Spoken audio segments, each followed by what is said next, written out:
दयानन्दो अपि गुरुराज्ञा शीर्षे कृत्वा पादौ प्रणाम आशीषं च गृहीत्वा एतद्देशवासिनः मानवान् अविद्या अंधकारात् उद्धर्तुं कार्यक्षेत्रं समागतः।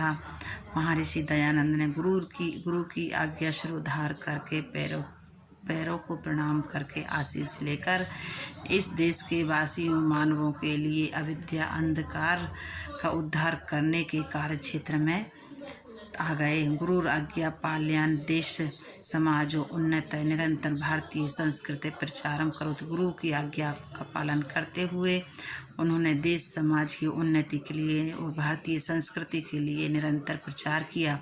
पाखंड उन्मूलना वैदिक धर्मस्य च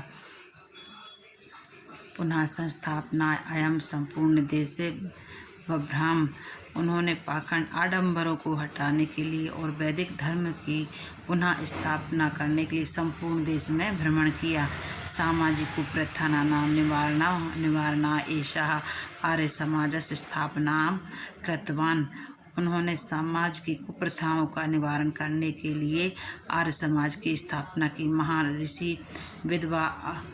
महर्षि विधवा अबलानां दलित वर्गाणां गवां च उद्धार्यं सदैव प्रयास। महर्षि दलितों के लिए, विधवाओं के लिए, अबलाओं के लिए और गायों के उद्धार के लिए सदैव प्रयासरत रहे।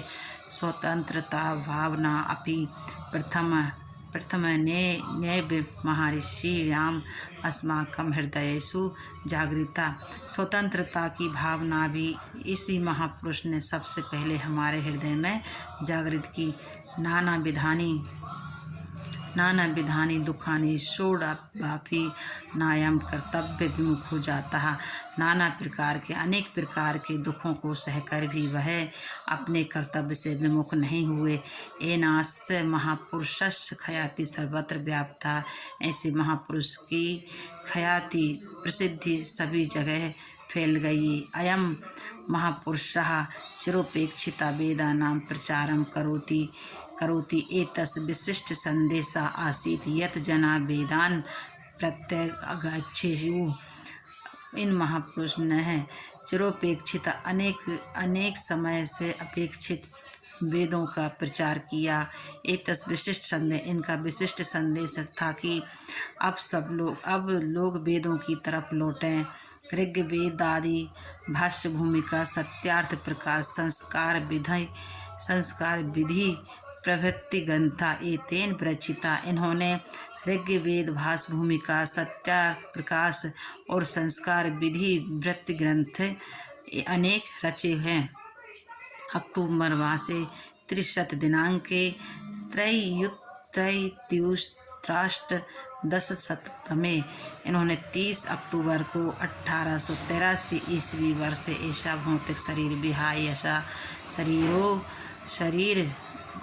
इन्होंने 30 अक्टूबर को 1883 में अपने भौतिक शरीर को छोड़कर यश रूपी शरीर में विलीन हो गए।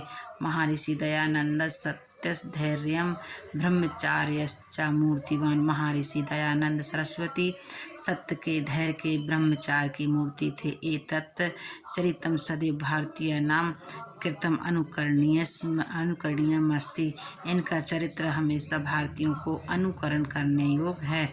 एतादृशः महात्मनां श्रद्धा बंधा अविस्मरणीय भक्ति। ऐसे महापुरुष हमेशा भूलने योग्य नहीं होते, ये अविस्मरणीय रहते हैं। ऐसे महापुरुष हमारे बीच में हमेशा